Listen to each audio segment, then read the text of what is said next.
Ya, sederhana aja pasangnya. Saya kira Gus Dur yang sudah demikian hebat, kebetulan saya pernah diundang Mbak Yeni Wahid untuk bicara juga. Saya rasa tuh Gus Dur tuh hebat banget ya. Dan Gus Dur sudah jelas ngomong begini lah bahasanya. Rusia atau Cina yang katanya banyak komunis pun, ya kan, itu sudah dibuka hubungan diplomatik lah. Israel ini sumbernya agama, segala macam agama di sana, dari mulai agama lahir pertama lah istilahnya. Kenapa kita nggak mau?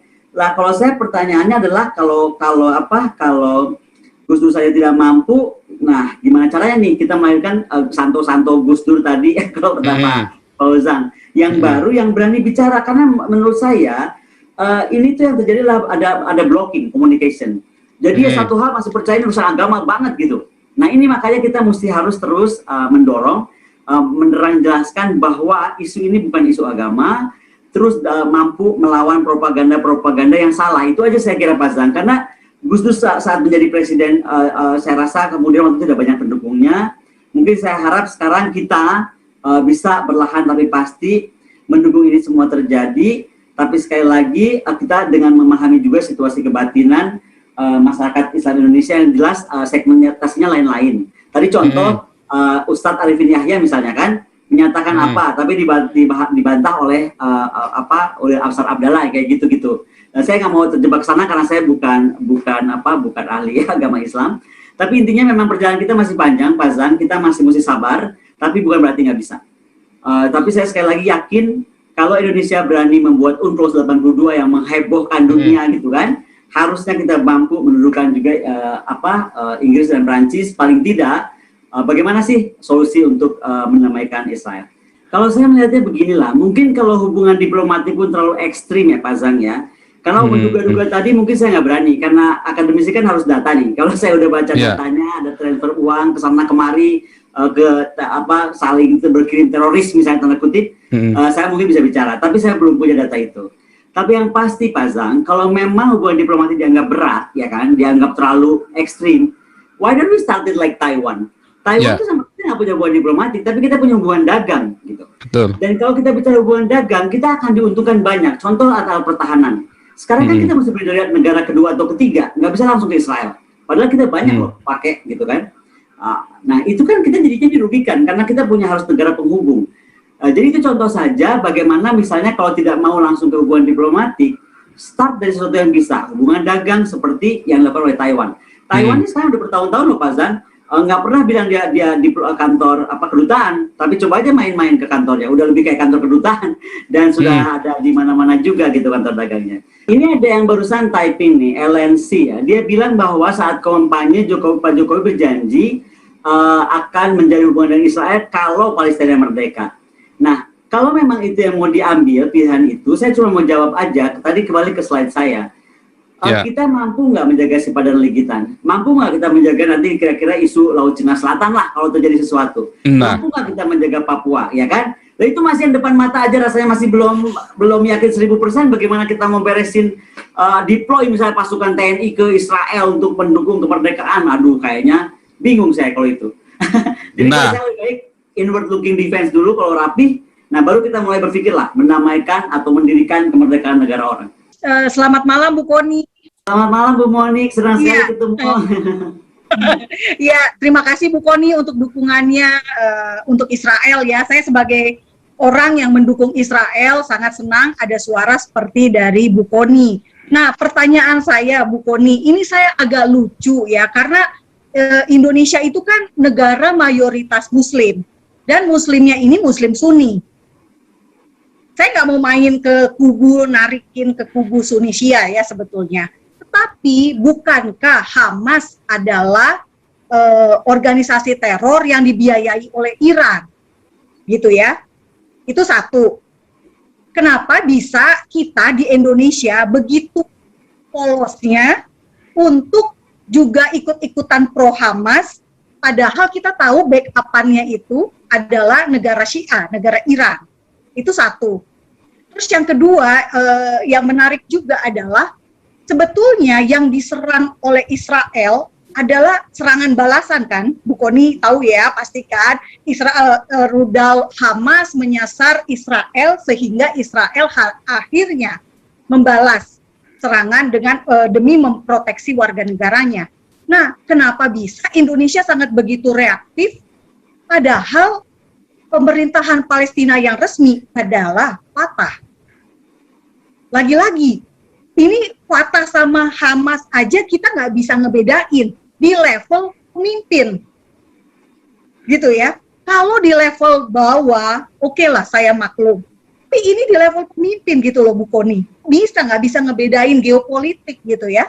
Nggak bisa membedakan satu partai berkuasa di tepi barat, satunya lagi partai berkuasa di Gaza. Nah, pertanyaan saya Bu Koni, apakah pemerintah kita punya pembisik yang kurang cerdas dalam soal geopolitik, atau memang yang tadi seperti Pak Sang katakan, ini ada kepentingan gitu ya, kepentingan memainkan isu sedemikian rupa sehingga merawat kesalahpahaman dan misinformasi ini dari atas sampai ke bawah. Karena memang ini banyak sekali, Pak, saya sendiri nggak ngerti gitu ya, kenapa bisa pemerintah kita seperti ini gitu ya. Mungkin Bapak Ibu yang mengikuti acara ini juga saya timbul pertanyaan, kenapa kok bisa ya pemerintah kita kok kayak nggak ngerti bahwa yang berkuasa itu kan Fatah gitu. Pemerintah Palestina yang Fatah kan gitu. Kenapa yang dibela tuh Hamas gitu, yang jelas-jelas lawan politiknya sih Fatah. Gitu loh. Jadi gini, Bu Moni, kalau saya melihat dari beberapa pertemuan saya membahas tentang Israel, di kita itu benar-benar kita baru ngomong sepotong aja udah langsung wah udah pro Israel gitu. Jadi di kita itu malas baca, malas mengerti, apalagi mau memahami sejarah gitu kan. Jadi itu mungkin juga ada kendala. Yang kedua adalah seringkali ada anggapan Gus Dur aja, tadi juga disitu ditulis Gus Dur aja nggak jadi presiden lagi karena bela Israel. Itu kayaknya somehow di beberapa pemikiran orang tuh kayak melekat. Jadi itu Israel tuh seperti high hanging fruit, mendingan jangan disentuh lah. Kita mainnya yang low hanging fruit aja gitu. Nah, jadi kalau ditanya sama Ibu kenapa membela Hamas, menurut saya daripada kita perdebatkan itu kenapa membela Hamas, harusnya di kita ini ada semacam orang atau siapapun yang berani menerangkan begini fakta tentang Israel. Kebetulan karena saya pernah tinggal di sana, saya tahu betul orang Israel itu orang-orang yang manis-manis loh, orang baik-baik, asli. Tetapi karena dia tuh memang negaranya kecil ya kan, dari lahirnya udah dikebukin terus kiri kanan, maka kemudian dia itu sensitif sekali gitu. Contoh ya, saya saat di sana tuh ada satu IDF troops hilang, perempuan. Itu tiba-tiba alarm bunyi seluruh Tel Aviv itu. Ada apa nih? Diumumkan ada satu tentara IDF perempuan hilang. Dan Ibu percaya nggak? Sorenya itu ketemu itu tentara. Dia tuh ketiduran, jadi nggak balik ke camp. No, this is kayak joking kan? Di kita tentara kita yang mati di Papua aja, kelas cuma mati berapa gitu loh. Loh di sana Bu, tentara hilang nggak lapor, itu jadi satu alarm negeri kan bisa ribut. Nah, menurut saya ini yang mesti diberi pemahaman bahwa karena Israel itu sangat menghormati itu menjadi demikian penting. Yang kedua, saya pernah berdiskusi dengan salah satu tokoh pers, dia ngomong gini, lagi ngapain sih Bu Koni katanya, Israel itu membalas dengan rudal, orang dia cuma lemparin roket, lah kalau kita pernah tinggal di sana kita tahu roket dari sebelah itu anak kepala rumah kita gitu. Misalnya saya pernah di Rosahan Nikla kan, Rosahan Nikla itu kan persimpangan dari sana lempar ya kena rumah kita gitu kan. Nah, jadi menurut saya kalau kita dalam perspektif kacamata kita itu seperti Indonesia, memang iya kalau petasan balas lagi sama petasan kan begitu ya Bu ya. Harus ada yang berani berbicara bahwa di sana tuh Israel tuh deket banget gitu, kurung gitu. Jadi salah petasannya rumah orang, bayi kita, bayi orang Israel bisa meninggal atau perempuan Israel bisa meninggal. Yang ketiga, saya cuma mau bilang bahwa media juga punya masalah besar gitu, media luar termasuk. Kenapa sih kalau Palestina langsung diangkat isunya besar-besaran, seolah-olah yang berdarah-darah Palestina aja gitu.